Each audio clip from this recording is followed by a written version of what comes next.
The air reeked of pine and betrayal. The kind of stench that lingers when someone like Karen waddles into your life and decides it's hers to ruin.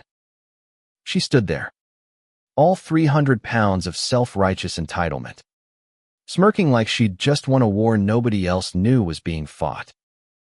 It started with my lake cabin, a rickety haven on Lake Wisteria's edge, built by my grandfather's calloused hands.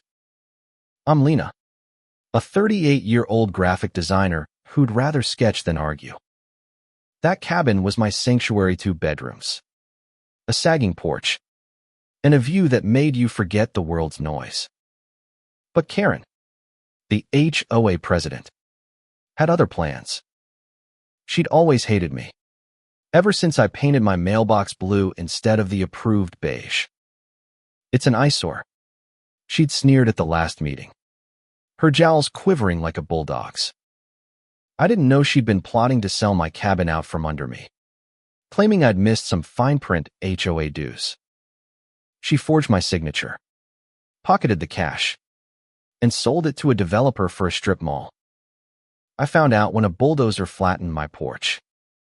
I stood on the muddy shore, staring at the wreckage. Karen waddled over, her floral muumuu flapping like a warning flag. "Lena, darling, it's for the community's good," she said, her voice dripping with fake syrup. "You weren't using it properly anyway." The lawyer she'd roped in, a nervous guy named Greg, clutched his briefcase like a shield. My neighbor, Tom, was there too, his face red from yelling. He'd seen the sale papers and tipped me off.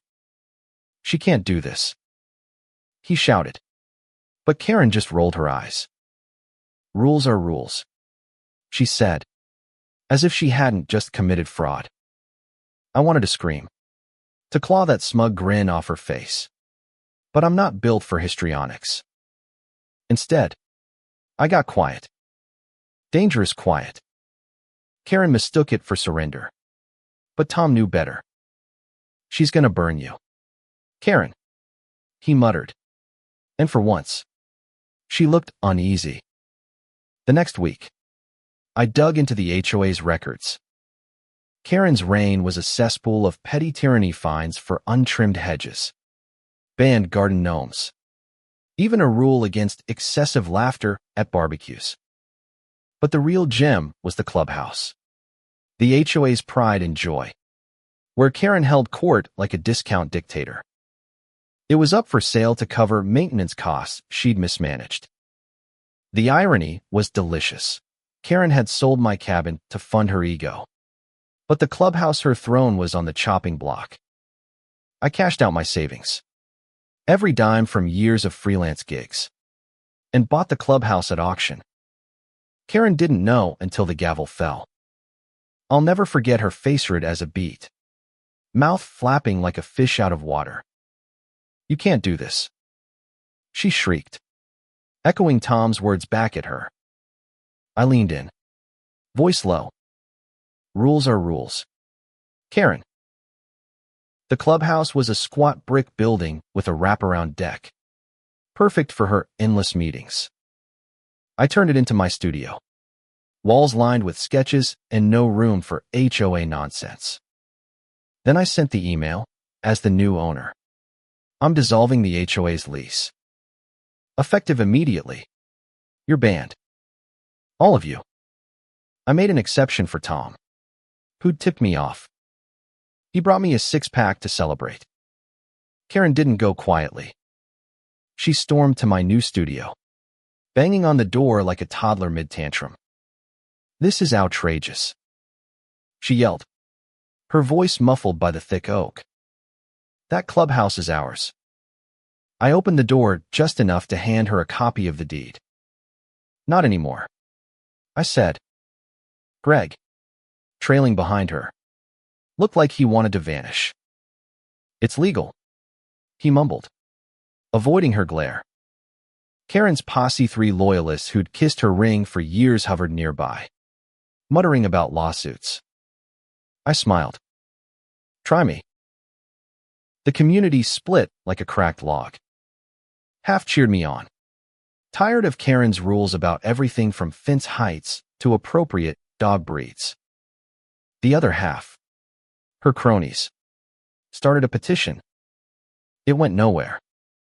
I had the deed, the lawyer, and the truth. Karen's scam had unraveled. The developer who'd bought my cabin was suing her for fraud, and whispers of forgery charges floated like dandelion seeds. Tom told me she'd started stress eating, ballooning even more. Her moo-moos now custom-ordered. I rebuilt my cabin, board by board, with Tom's help. It wasn't the Sama Grandpa's ghost was gone, but it was mine again.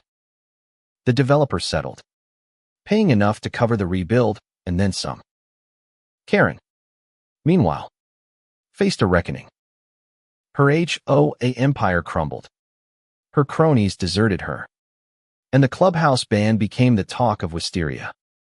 At the next town meeting, she tried to rally support, but the room emptied when she stood to speak. Someone, probably Tom, left a note on her car. Karma's a lakefront property.